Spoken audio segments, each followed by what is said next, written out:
Hey folks. All right, here we are again, another part of the video segment, how to build a neck through base. This is part 13, the detailed rasp carve. When we left off last, we roughed out this neck with the angle grinder. If you missed that video, that was part 12, go back and watch that. And I cannot stress enough, if you're trying this on your own for the first time, don't use an angle grinder. Take your time. Use a spoke shave, use a rasp, whatever means possible, but the angle grinder removes a lot of material very quickly, and you can very easily screw up your work, so just be careful. All right, now we are going to detail carve this neck with the handheld rasp. The first thing to do is locate any high or low spots. So to do that, I take my straight edge here. I'm going to set it on the very back of the neck. And when I do this time and time again, I've always got some usual spots that need a little attention. Right here is always one. And a little bit right there. And we're just going to very gently level those down so that we have a flat, consistent back to the neck.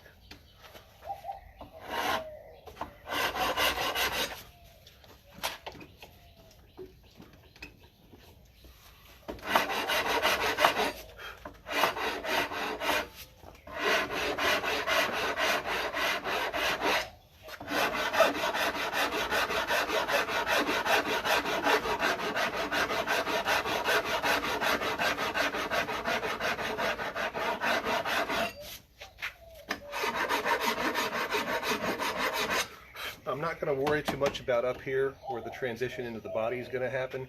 A lot of that's going to take place later. There's going to be some more action with the grinder and some more sanding that's going to happen there. So I'll focus on the thicknesses there once the wings are glued on. A lot of making an instrument like this is planning ahead for the next step.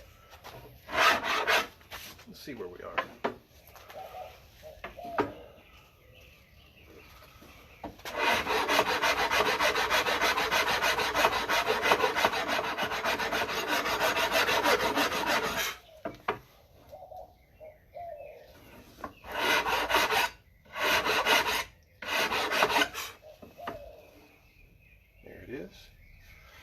All right.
Going for a level back, and we're just about there.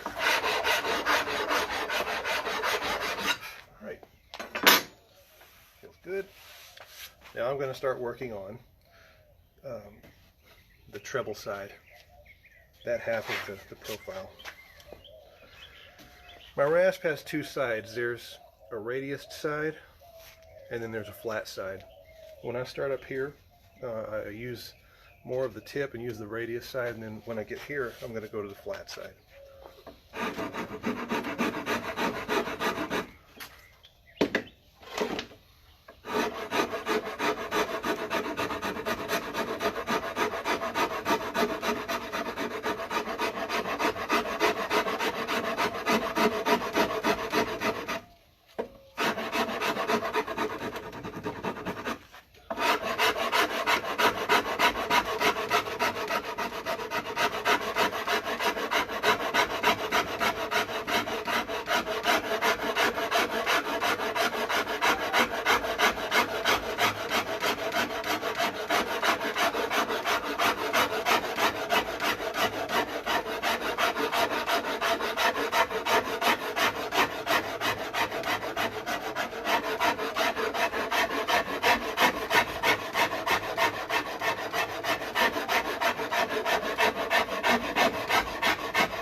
be careful when you get up here around the volute.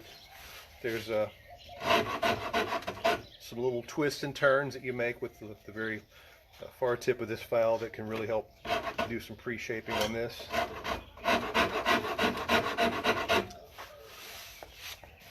You can get as nitpicky as you want with the volute. You can sit there for hours with rat tail files and scrapers, and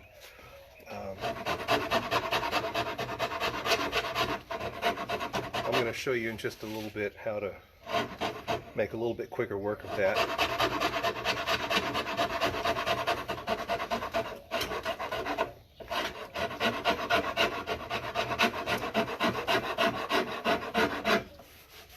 And I want to just double check and see where we are, so I'll know how much fingerboard to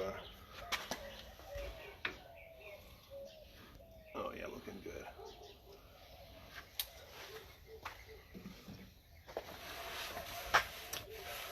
This will be a nice, comfortable, fast neck.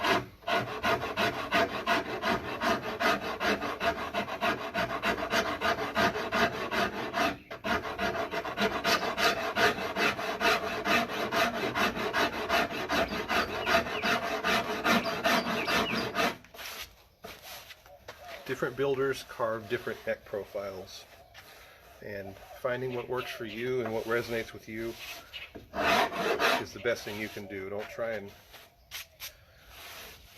mimic somebody. Find what works for you. Or listen to your players that play your stuff and find what they like.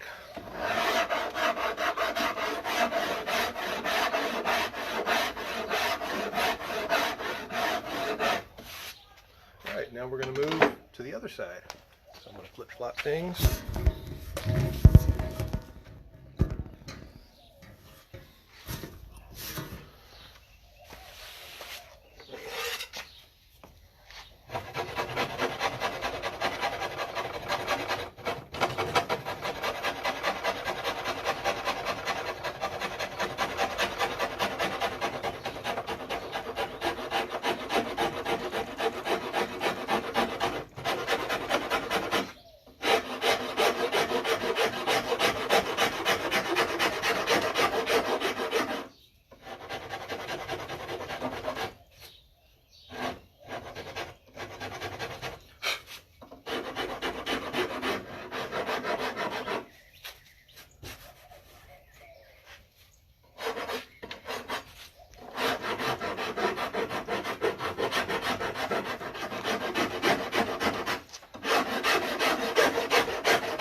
Something I'm real big on with any apprentices I've had is you got to be careful when you get up to this end to not undercut your neck. That's a spot where sometimes you have a stopping point and it's real easy to dig in. It's the last thing you want to do.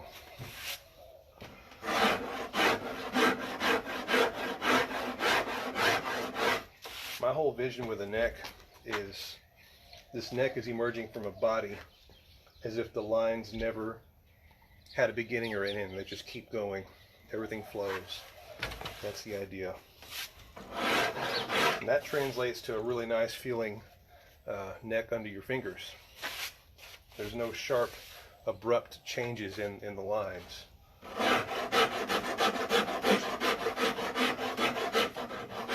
There is a volute, but that's a nice curved, gentle stopping point for your thumb. Plus the volute aids in strength at the thinnest part of the neck, where the headstock angle begins. Besides looking cool, I like the volute for its strength that it adds. So it's kind of a multi-purpose design aspect of my builds. Some builders don't carve a volute, and that's fine. They a lot of times will reinforce their headstock here with carbon fiber rods, and that's a good idea. If you've ever seen a Gibson anything has a cracked headstock, right? That's something I don't want happening. All right, we are just about there. I'm going to go through and feel if there's any ridges, obvious ridges that need taking down. And again, I'm not getting too critical at this point because I'm about to hit it with the random orbital sander and level down any major high spots and even out any minor low spots. So let me turn this around and give you a close-up of what we're looking at.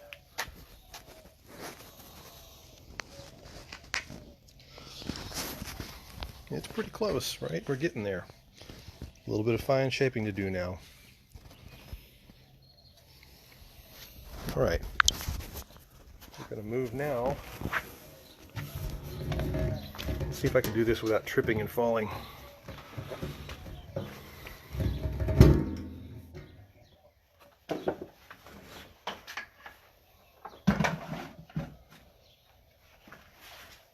Need some 80 grit sandpaper.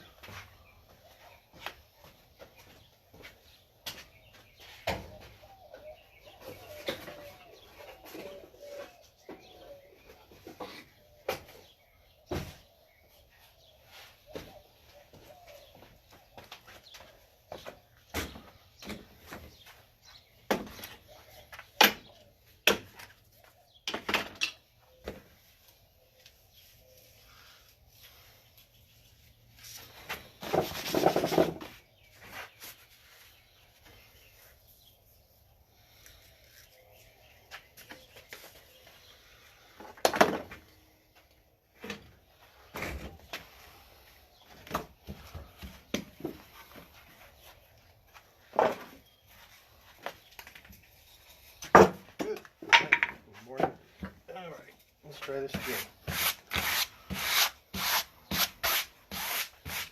It's a little dusty in here.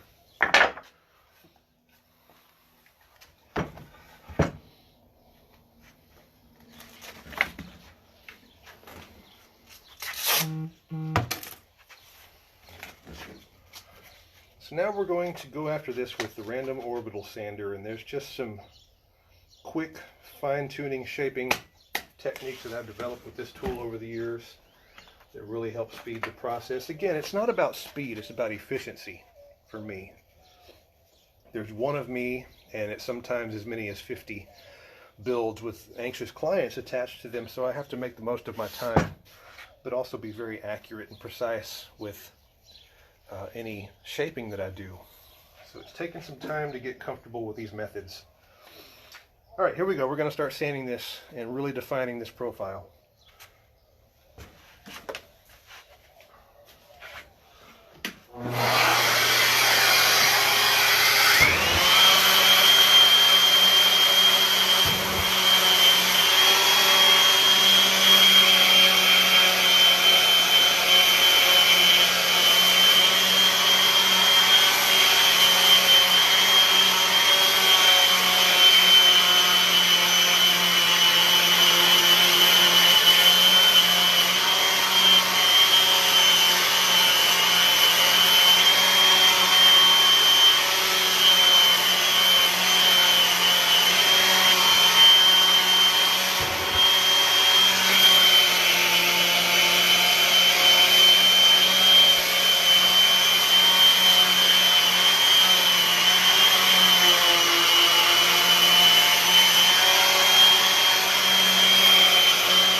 All right, so we've gotten to the back of the neck.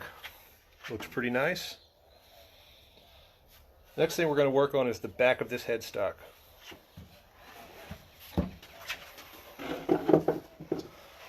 First thing I do is just kind of work on this back side of the volute. I'll go ahead and get a fresh piece of 80.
And there we have it. We have a neck that's been rough carved and rough sanded, and it feels really nice. Here's the shape of the volute. So you can see very quickly it goes from something looking very crude and rough to something very refined and shaped. All right. Thanks for watching. See you soon.